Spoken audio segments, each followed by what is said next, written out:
Hello, my name is Olive. I am the lead writer and one of the programmers. I'm Max. I'm the composer, pixel artist, and programmer as well. And we are Seventh Memory, a brand new indie studio here to make ourselves a new game. So this game that we are making, it's currently untitled, still in its early stages, but it is a narrative-driven RPG focused on using various kinds of mini-games as a battle system. The game starts with a pretty standard, almost JRPG battle system, but then begins to add things like a rhythm minigame, a cooking minigame, or a fishing minigame that you can actually use as part of battling enemies and one of the core things in the game. From there, the standard JRPG system can begin to change and shift based on story choices to incorporate more of the elements from these various minigames just to keep it interesting, or to almost lean more and more into this heavy JRPG side. The idea is that these battles are built on using what used to be side content just to keep RPGs fresh, so we don't keep leaning into the same old used tropes and systems. To make this game, we're using Godot for our game engine, we're using FL Studio for the music, Sprite for the art. For some of the inspirations for our game, obviously with a lot of RPGs that try to do something different, Undertale and Deltarune are a big influence, as well as kind of the vibe we want to have with the characters. Zelda is a big influence, in particular A Link to the Past and Skyward Sword for their kind of dungeon design and problem solving. That's the approach we want to take for the overworld of our game, where you can use items or skills to solve various puzzles that use those mechanics. In addition, Other Her Loving Embrace is a big inspiration for kind of the core we want to have for some of our minigames,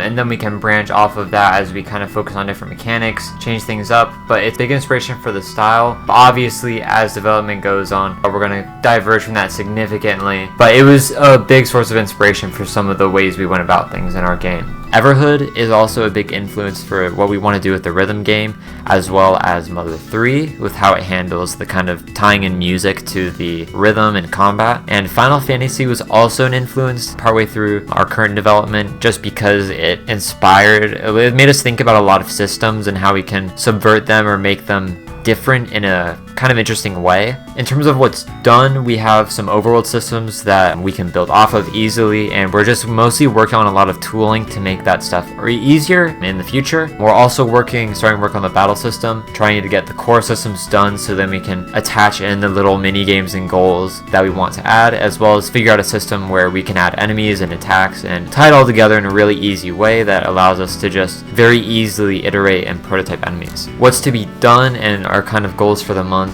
are just mainly to finish the core systems and have some decent prototype out where we can play it and tie stuff together, and just so it's one cohesive experience. The current state of some of the story ideas and planned content. So we have a few characters who have, to some extent, designs and story. We have our main character, Zara. The idea is that Zara is of course, the protagonist of the story and the one that the player will actually play as for a good chunk of the game. And while playing through the story, the player will get to make choices as to how Zara interacts with the other characters. They're a little bit of a self-insert in some ways in terms of what the player can do with them, but they do also have their own personality. Zara is a headstrong kind of person with a lot of confidence, who really believes that they are the one person who is taking all these problems seriously, who's really going to be going out there to help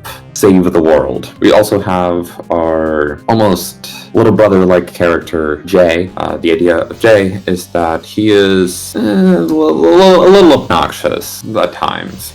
He's the first non-main character party member that you get. Our original character designs for him had him as a bard-like character, and he's the one who begins to introduce this idea of the rhythm minigame. You start off playing as Zara, playing this almost standard JRPG mode, but as you start to get other characters like Jay, all of a sudden the world begins to open in terms of gameplay, where now you can approach battles in a different way, use different mechanics, and start getting just different perspectives as to the same kinds of problems. From here, the player can begin to choose whether to befriend Jay more or just kind of push him off to the side. And as the player begins to become more or less friendly with this character, the mechanics can change to actually go around that and incorporate more of these rhythm ideas into the main JRPG mode. Our planned content right now is to have this main JRPG mode or rhythm mode added with J, and then to have two more modes, a fishing minigame and a cooking one. We don't have too much of a character for the fishing one right now, but we've started coming up with some concepts for our cooking minigame of having that be more of a mage-like character who's a little washed, but making a comeback to try and save the world with the party at some point. So this is the first of many little devlogs that we're planning on doing. The goal of these devlogs is, well, there's a few of them. One of the goals is just to hold ourselves accountable, to give us some motivation, to give us some regular check-ins as to how the game is going. It also helps to almost force us to be able to explain our systems well, really understand it, but in doing so, it creates resources for other game devs. It lets people